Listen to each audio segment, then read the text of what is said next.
Halo, selamat pagi, selamat bertemu lagi. Hari ini kita akan memasuki pelajaran ke-17, yaitu kritis terhadap tantangan zaman. Mari kita awali kegiatan kita dengan doa bersama dalam nama Bapa dan Putra dan Roh Kudus. Amin. Allah Bapa yang Maha Baik, kami bersyukur dan berterima kasih kepadamu atas perkembangan dunia dewasa ini. Kami semakin terbantu dengan kemajuan yang ada. Kami mohon bantulah kami agar dalam menghadapi berbagai permasalahan yang ada dalam gereja dan masyarakat kami semakin bijak dan kritis terhadap persoalan yang ada demi Kristus Tuhan dan pengantara kami. Amin. Bapa, Putra, dan Roh Kudus. Amin. Anak-anak yang terkasih, kritis terhadap perkembangan zaman. Kritis terhadap tantangan zaman. Mari kita lihat situasi negara kita, situasi dunia saat ini. Apa saja yang ada di sekitar kita. Komputer, laptop, ya, bukan sesuatu yang asing lagi. Kalau zaman Pak Sugio kecil, komputer itu baru 1-2 yang punya. Satu sekolah paling hanya ada 2. Loh, guru-guru kalau ulangan ngetiknya pakai apa? Pada umumnya menggunakan mesin ketik, Mas ya. Nah, sekarang bagaimana? Sekarang hampir setiap rumah memiliki komputer atau laptop. Di sekolah aja ada berapa komputer ya? HP. Zaman dulu Pak Sugio kecil, HP itu masih pakai kabel atau paling banter ini ya, yang ditempelkan di mesinnya itu sambil ngecas. Lalu Pak Sugio besar itu mulai ada HP yang model ini, antenanya tinggi itu ya. Pas gue kuliah HP-nya model kayak gini nih. Sampai sekarang HP-nya model apa? Model touchscreen Android ya. Dan siapa yang punya HP? Tak satu pun keluarga yang tidak ada HP. Wali murid SDK Santa Maria 3 ini hampir semuanya punya HP. Kalau tidak punya HP tidak bisa mengikuti pelajaran ini. Ya toh? Mereka punya HP semuanya. Nah, perkembangan ini digambar di atas nih ya. Menurut teori evolusi Darwin, dulu manusia kan berasal dari kera. Menurut Darwin ya. Lalu berkembang sampai akhirnya sekarang manusia bisa main komputer. Nah, ini perkembangan zaman anak-anak. Komunikasi, teknologi komunikasi seperti itu. Kendaraan pada zaman dulu ya. Dulu sekali kendaraan itu paling hanya dokar gitu ya. Mobil itu teknologinya masih seperti dokar itu, mutar rodanya dengan dinamo. Sekarang mobil itu banyak sekali. Keluarga-keluarga banyak yang punya mobil. Ya, sehingga banyak seperti ini. Di jalan itu kalau kamu mau ngitung di perempatan itu setiap menit itu ada berapa mobil yang lewat itu. Kan banyak sekali. Dulu awal-awal angkot berjaya itu yang punya sepeda motor 1-2. Sekarang sepeda motor semakin banyak, angkot semakin sepi. Nah, ini ya, kendaraan transportasi. Anak-anak, perkembangan zaman itu sangat pesat ya, sangat cepat terjadi dalam kehidupan kita. HP, kendaraan, belum lagi pesawat ya. Perkembangan zaman berpengaruh pada perubahan masyarakat di samping pengaruh positif. Perkembangan zaman juga tidak menutup kemungkinan juga punya dampak negatif. Nah, mari kita lihat bersama. Televisi misalnya, ya, televisi setiap rumah itu ada. Dampak positifnya apa? Kita mendapat semua berita dari dalam negeri sampai luar negeri.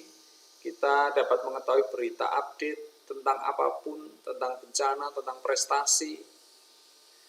Informasi kemarin ya, tim bulu tangkis kita yang dihentikan atau dipulangkan secara paksa karena terindikasi ada satu orang kena COVID yang berada dalam satu pesawat dengan tim bulu tangkis kita, yang dampaknya tim bulu tangkis Indonesia harus isolasi mandiri selama 10 hari. Berita itu dari Inggris, Birmingham, sampai ke tempat kita sangat cepat. Kita bisa tahu dari televisi. Masyarakat akan menyegarkan otaknya dengan program yang ditonton, misalnya acara komedi, apapun ya, seger, tertawa-tertawa. Acara yang kreatif mengajak anak-anak untuk kreatif Kalian juga sebagian belajar dari televisi ya, TVRI ya, dapat menjadi hiburan. Tetapi juga ada dampak negatifnya, misalnya meniru adegan yang tidak pantas ditiru, misalnya kekerasan. Ucapan yang tidak pantas untuk dilontarkan di depan televisi, adegan yang mengandung unsur pornografi, terlalu banyak menonton televisi menyebabkan daya pikir menurun, lalu konsentrasi hilang. Ya, menonton televisi kan kita pasif anak-anak ya, hanya melihat, duduk, tidak aktif berpikir. Terlalu banyak menonton televisi juga menyebabkan kerusakan mata. Apalagi menonton televisinya dengan jarak dekat. Orang tidak bergerak menonton televisi terus dampaknya apa? Kegemukan. Karena orang nonton tuh enaknya apa? Sambil ngemil. Nah, tidak sadar yang dimakan tuh habis. Lalu gemuk, tidak ada aktivitas fisik. Malas dan pasif. Ini ya. Ini dampak negatifnya juga dari gambar ini kelihatan apa? Kelihatannya mereka bersama-sama berempat ini nonton televisi. Tapi sebenarnya fokusnya kemana? Fokusnya ke televisi, bukan ke pribadi orang lain. Bapak, ibu, anak sama-sama nonton televisi, sama-sama tertawa. Tetapi sebenarnya ditertawakan apa? Televisinya. Ini salah satu dampak negatif. Sehingga interaksi satu dengan yang lain itu tidak ada. Ya, interaksinya mereka itu dengan televisi. Maka ada keluarga-keluarga tertentu yang punya komitmen kuat, misalnya dia tidak akan punya televisi, tidak mau punya televisi di rumahnya. Ada Pak Sugio? Ada, banyak. Tidak mau punya televisi karena televisi selain punya dampak positif, dampak negatifnya itu terlalu besar. Belum lagi sifat konsumsi mereka punya keinginan untuk mengkonsumsi, membeli sesuatu bukan berdasarkan kebutuhan, tetapi hanya karena keinginan. Oh, trennya sekarang begini, aku ikut begini. Oh, trennya begini, aku ikut begini. Padahal belum menjadi kebutuhan. Itu dampak negatif televisi. HP misalnya sekarang ya. HP itu dampak positifnya banyak sekali. Banyak sekali. Mempermudah komunikasi. Dulu mau menghubungi saudara di luar pulau itu butuh waktu seminggu sampai 1 bulan bahkan untuk mendapatkan jawaban. Yaitu dengan apa? Surat. Kirim surat lewat pos 3 hari, 4 hari, 1 minggu nyampe. Nanti balik lagi. Jadi bisa lebih dari 1 minggu bahkan. 1 bulan. Ya toh? Lalu dalam perkembangan berikutnya ada email. Email itu surat elektronik, tidak perlu lewat pos. Nah, HP mempermudah komunikasi, tidak perlu menunggu berhari-hari. Kita telepon di luar pulau, luar negeri, tinggal halo, langsung nyambung. Bahkan sekarang ada gambarnya, ada videonya. Misalnya ketika orang tua atau pihak keluarga akan menjemput anak ketika pulang sekolah atau selesai sekolah. Ini mudah sekali, tidak perlu mengira-ira. Tinggal telepon di sekolah apakah acara sudah selesai, sudah, telepon lalu jemput. Beres kan? Menambah pengetahuan tentang perkembangan teknologi. Karena bagaimanapun teknologi ini hari ini sudah merambah hingga ke pelosok-pelosok desa. Jadi orang menjadi pengetahuannya bertambah. Memperluas jaringan persahabatan. Apa ini misalnya? Facebook, Instagram, lalu WA, lalu macam-macam ya media sosial kita itu. Yang menambah persahabatan satu dengan yang lain. Ada orang yang menikah gara-gara apa? Kenalnya di Facebook dan banyak sekali. Kenal di Facebook lalu direalisasi perjumpaan secara fisik, jalan-jalan dan seterusnya. Jadi banyak sekali dampak dari HP ini. Tapi jangan lupa dampak negatifnya juga banyak. Mendekatkan yang jauh jadi dekat, yang dekat bisa jadi jauh. Orang yang di sekitar kita tidak kita sapa, tapi kita menyapa orang yang jauh dari tempat kita. Itu dampak negatif. Jadi dengan tetangga kita tidak kenal, dengan teman kita tidak akrab, dan seterusnya. Maka hal seperti itu harus kita cermati. Efek lain misalnya terhadap mata mengganggu radiasi. Efek radiasinya mengganggu kesehatan mata. Ya, mengganggu perkembangan anak dengan canggihnya fitur-fitur yang tersedia di handphone, kamera, games, akan mengganggu siswa dalam menimba pelajaran di sekolah. Tidak jarang mereka sibuk menerima panggilan WA dan lain sebagainya, tapi tidak fokus untuk belajar. Itu dampak negatifnya. Rawan tidak kejahatan. sangat berpotensi terhadap sikap atau perilaku siswa jika tidak ada kontrol dari orang tua atau guru. HP bisa digunakan untuk menyebarkan gambar-gambar yang mengandung unsur pornografi, pemborosan pasti. Karena HP itu tidak bisa hidup dengan sendirinya. Dia membutuhkan pulsa, membutuhkan paketan kuota data internet ya, dan itu perlu uang. Maka untuk keperluan HP sekarang menjadi sangat besar, apalagi sekarang ada pembelajaran daring ya, pengeluaran jadi sangat besar. Boros, maka dampaknya akan boros, itu dampak negatif. Rawan kejahatan, ada orang yang ditipu hanya dengan menggunakan HP. Silakan transfer ke nomor ini karena saudara Anda sedang kecelakaan sekarang di rumah sakit. Banyak penipuan seperti itu. Setelah dicek ternyata tidak ada apa-apa. Maka ketika ada penipuan seperti itu baik sekali kalau cross check dulu. Nama siapa yang disebut tadi lalu ditelepon yang bersangkutan. Apa benar sakit dan lain sebagainya. Menciptakan lingkungan pergaulan yang tidak sehat. Ada keluarga yang tidak mampu, tetapi karena di pergaulan dia antara teman-temannya semua sudah punya HP, maka dia maksa orang tua untuk beli HP. Sifat hedonis, ya hedonis itu ya kaitannya dengan boros tadi. Merengek-rengek, minta dibelikan HP. Anak-anak kita akan sulit diawasi, khususnya ketika masa-masa puber. Nah, ini dampak-dampak negatif lain.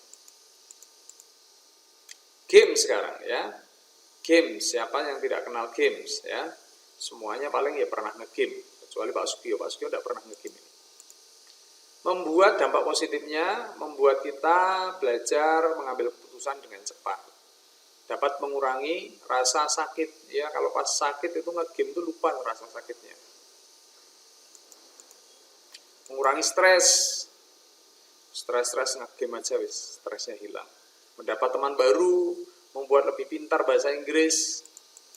Tapi ada dampak negatifnya ya, kalau berlebihan bisa membuat kita kecanduan, membuat mata rusak, membuat kita malas, pikiran hanya di game terus, belajarnya jadi ditinggalkan, konsentrasi jadi lemah. Internet, wah ini internet ya, hidup kita sudah jadi satu ini dengan internet ya, di sekolah, di rumah, dimanapun. Ya di HP kita nempel pada diri kita itu internet, kemana-mana internet.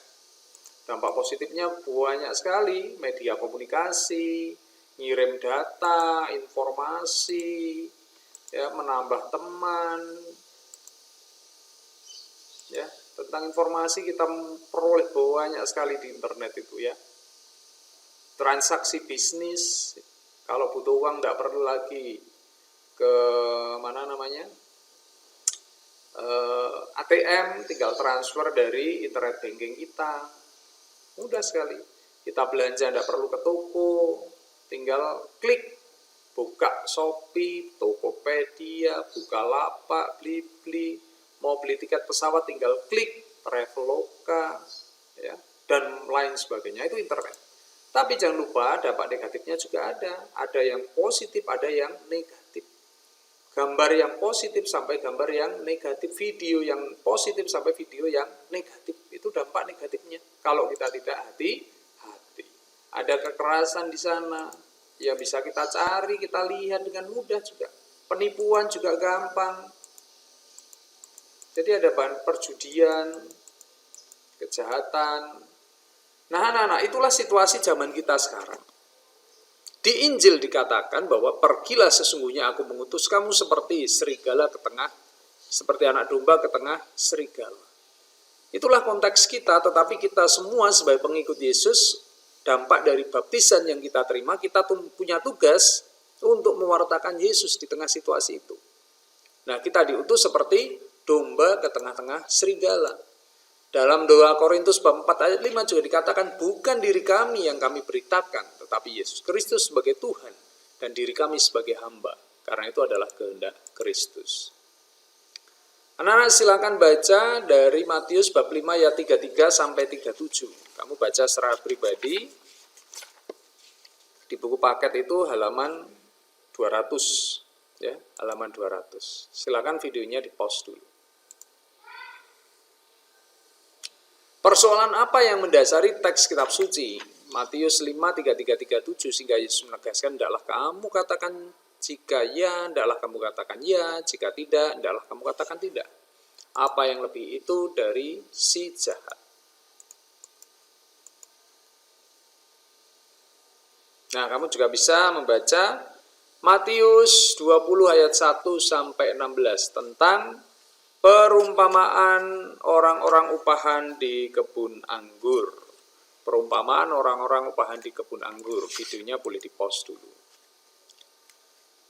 Dalam dokumen gereja Gaudium et Spes artikel 6 dikatakan bahwa halaman 201, perlahan-lahan tersebar tipe masyarakat industri yang membawa sementara negara kepada kelimpahan ekonomi dan merubah secara mendalam paham-paham dan keadaan hidup masyarakat yang telah terbentuk sejak berabad-abad. Demikian pula pengembangan kehidupan kota dan arus urbanisasi bertambah, baik karena pertumbuhan kota-kota dan penduduknya, maupun karena gerak yang menyebarkan kehidupan kota ke pedesaan. Jadi itulah, ya, ada perubahan ekonomi, perubahan kehidupan masyarakat, perubahan pola hidup, ya, ekonomi, gaya hidup itu akan sangat terkait erat. Alat-alat komunikasi yang baru dan lebih ampuh membantu agar kejadian-kejadian diketahui dan cara berpikir serta cita rasa disebarkan secepat dan seluas mungkin. Hubungan manusia dengan sesamanya terus diperbanyak sekaligus sosialisasi itu sendiri membawa hubungan-hubungan baru, namun tanpa selalu mengembangkan kematangan pribadi yang sesuai serta hubungan yang benar-benar manusiawi. Anak-anak yang terkasih, manusia dilengkapi akal budi untuk mengolah alam dan melestarikannya, dan itu memang yang membedakan manusia dengan makhluk lain. Namun manusia memiliki keterbatasan, sehingga kemajuan yang diciptakannya selalu diikuti oleh persoalan lain. Contoh tadi, transportasi, suatu yang positif. Gedung-gedung bertingkat sesuatu yang positif, tetapi semua itu membawa persoalan. Banyak alasan yang mendorong manusia melakukan ketidakadilan, peperangan, dan permusuhan. Karena kesombongan, politik, ambisi pribadi, dan alasan ekonomi. Kemajuan dan persoalan yang dihadapi menjadi persoalan bersama termasuk gereja. Gereja dipanggil untuk mewartakan kerajaan Allah, dituntut untuk mengambil bagian dalam mengatasi persoalan itu. Jadi perkembangan teknologi harus kita sikapi dengan baik, jangan kita mengikuti arus begitu saja. Pembangunan yang semakin banyak menyisakan persoalan misalnya apa? Kemiskinan di sebagian masyarakat kita. Kita mampu memiliki jaringan internet yang kuat, dampak negatifnya apa? Dengan orang di sekitar kita, kita lupa. Gitu. Ya, orang semakin kaya, ada orang yang uang saja tidak punya. Gitu. Ada orang yang kaya korupsi, ada orang yang miskin sekali, tidak punya uang, bahkan untuk makan aja kesulitan. Ini situasi perkembangan zaman, sekaligus juga situasi sosial yang ada di sekitarnya, persoalan-persoalan. Maka sikap kita bagaimana? Sikap kita kritis terhadap tanda-tanda zaman adalah dengan apa? Jika ya, katakan ya, jika tidak, katakan tidak. Ada penindasan, ada peperangan, kekerasan, kita harus selalu berbuat baik. Ada perang ya, ada kekeringan, ada kelaparan, maka sikap kita bagaimana? Kita jangan mengikuti arus begitu saja. Ya, kita harus tetap peduli kepada sesama kita, terlebih dalam situasi pandemi ini. Baik anak-anak yang terkasih, itulah kritis terhadap tanda-tanda zaman. Di satu sisi zaman kita penuh dengan perkembangan teknologi, tapi di sisi lain juga menyisakan banyak persoalan. Kita tidak boleh melupakan bahwa ada persoalan di sekitar hidup kita, di sekitar kita. Mungkin kita tidak mengalami persoalan itu, tapi jangan lupa bahwa sesama kita mengalami persoalan itu. Maka kita tetap harus terbuka membantu mereka yang kesulitan. Marilah kita akhiri kegiatan kita dengan doa bersama. Dalam nama Bapa, Putra, dan Roh Kudus. Amin. Salam Maria, penuh rahmat Tuhan sertamu, terpujilah engkau di antara wanita, dan terpujilah buah tubuhmu Yesus. Santa Maria, Bunda Allah, doakanlah kami yang berdosa ini, sekarang dan waktu kami mati. Dalam nama Bapa, Putra, dan Roh Kudus. Amin. Salam sehat dan tetap semangat.